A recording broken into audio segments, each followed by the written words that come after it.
Ada intervensi nggak Bu? Kan yang masuk Islam dulu kan Ibu, lalu ketiga anak Ibu nih, yang terakhir kan yang untuk itu. Ada intervensi nggak kayak Ibu misalkan, ayo masuk Islam aja, atau dibebasin aja terserah? Oh, saya bebas. Saya nggak mau begitu, karena saya bilang gini, Bang, Kakak, yang mama bukan paksa ya, yang mama ajak masuk Islam adek. Kenapa? Karena adek masih di bawah umur. Jadi adek yang mama bawa ke Islam, saya bilang gitu. Kalau abang sama kakak terserah, mau punya kebebasan silahkan. Kalau memang kalian nyaman di agama Katolik silahkan. Tapi kalau kalian mau jadi mualaf seperti mama, alangkah mama itu ada hadiah terbesar buat mama. Saya bilang, mama nggak perlu apa-apa, mau perlu kamu menjadi anak yang soleh dan soleha. Ya, ya. Trigger anak-anak itu masuk Islam itu apa? Lihat Ibu atau Ngelihat saya sholat rajin, saya puasa rajin sama adiknya. Adiknya juga rajin loh itu. Walaupun kita terus terang tahun terberat saya jadi mualaf adalah tahun kedua. Saat itu saya tidak kerja, saya sudah berhenti, saya sudah diberhentikan kerja ya. Saya pulang, saya dari kampung saya diberhenti, saya kerja tadi ya di sebuah rumah makan lah. Dan itu juga bos saya bermasalah dengan saya karena ya saya tidak dibayar. Selama beberapa bulan saya tidak dibayar. Akhirnya saya memutuskan karena kenapa saya harus kerja terus sedangkan saya tidak dibayar. Anak saya butuh makan. Akhirnya saya berhenti. Dan anak saya yang laki-laki juga baru kena apa waktu itu pemutusan PHK besar-besaran waktu itu kan ya. Itu puasa yang terberat saya sama anak saya yang cewek yang kecil itu puasa cuma air putih, buka air putih, sahur air putih. itu udah lagi COVID gitu ya? Sebelum COVID. Oh, sebelum COVID. Terus udah gitu, saya bilang, adek kuat puasa begini aja. Biarin daripada kita minta-minta sama orang. Aku nggak mau mama dibikin malu sama orang. Nah gitu. Saya bilang, ya Allah. Terus saya nangis, ya Allah, beginikah memang beratnya jadi mualaf. Saya bilang, tapi di situ saya tidak jadi saya kendor gitu. Oh, gue balik lagi, tawaran buat balik lagi, kalau kamu masih mau balik lagi, saya akan masukin kamu lagi jadi ini. Terus saya bilang apa? Rezeki bukan cuma dari situ. Tawaran maksudnya ke agama lagi? Iya. Agama sebelumnya? Iya. Dari mana tuh tawaran masuk ke Kristen? Ada lah, ada orangnya itu yang memang utusan dari sana. Terus bisa nanti kamu bisa masuk lagi ke sini. Jadi saya kasih kerjaan di sini. Saya bilang, rezeki bukan dari situ aja. Saya sekarang udah yakin saya udah Islam. Saya udah di tahun kedua. Kenapa saya harus mundur? Saya bilang, saya itu sifat saya sekali melangkah, saya akan melangkah terus. Walaupun itu berduri, berbatu, kerikil itu tajam, saya akan jalani.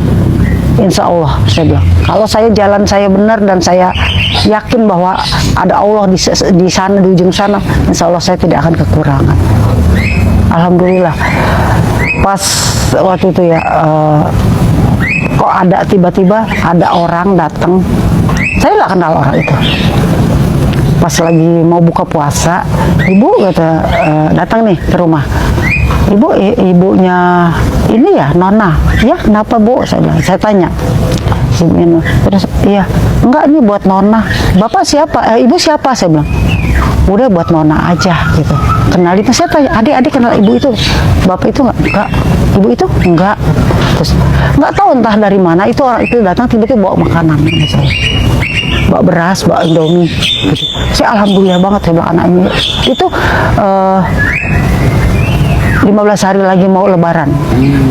Pas udah pertengahan mau lebaran, saya bilang, alhamdulillah banget ya Allah, ini ada makan nih buat kesono gitu kan. Saya bilang, ya Allah. Terus anak saya yang laki-laki, mah aku nggak dapat uang.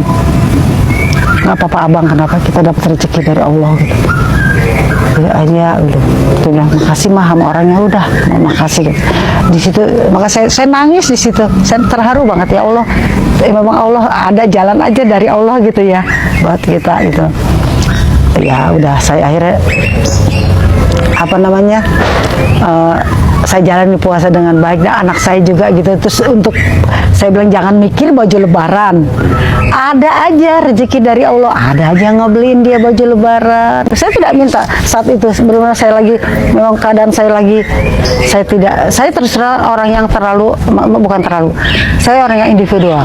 Saya jarang bertetangga, berinteraksi sama orang, saya jarang. Karena apa? Karena pekerjaan juga, saya pergi pagi pulang malam, dan juga saya tidak suka ngobrol sana sini hanya untuk membicarakan orang lain, tidak juga begitu. Dan anak-anak saya juga sama seperti itu. Jadi untuk itu enggak ini gitu. Ya. Apa Bu yang paling berkesan? Ini kan berarti udah puasa kedua bagi abang. Iya, si kakak pertama. Apa yang berkesan? Masuk. Apa yang paling berkesan dalam menjalani syariat Islam, terutama puasa ini sekarang apa yang paling berkesan? Apalagi udah 1 hari kan? Iya. Yang paling berkesan sekarang ada yang saya paling bersyukur dan berkesan benar, kita bisa sahur, bisa buka bersama. Itu adalah hal, benar-benar luar biasa deh buat saya ya. Buat saya itu luar biasa. Nggak tahu untuk orang. Kalau buat saya, walaupun cuma sedikit makanan yang kita siapkan, terus mereka makan dengan alhamdulillah mah, Allahumma lakasumtu gitu. Mereka baca Allahumma lakasumtu, aduh ya Allah adem. Saya suka banget, saya senang banget itu. Ya Allah, saya bilang ini adalah hadiah terbesar buat saya bilang gitu. Saya sampai merinding gitu. Yang sebelumnya mungkin nggak ada puasa kayak gitu ya? Nggak ada. Sebelumnya memang tidak pernah seperti itu. Karena saya cuma berdua tadinya. Terus si abang juga kan jarang di rumah waktu masih kerja kan. Nah, jadi kita cuma berdua aja sama adek aja. Maka begitu sekarang si abang ada, si kakak kalau lagi sahur bisa ada di rumah karena kalau buka dia di tempat kerja ya. Jadi sahur bareng-bareng gitu. Ya Allah, terus sholat subuh bareng-bareng, ya Allah. Itu indah sekali buat saya gitu. Saya mau kembali lagi ke tentang keputusan ibu menjadi seorang muslimah ya. Kan tentu ketika ibu memutuskan jadi seorang muslim, kalau anak-anak mungkin kan ada reaksi.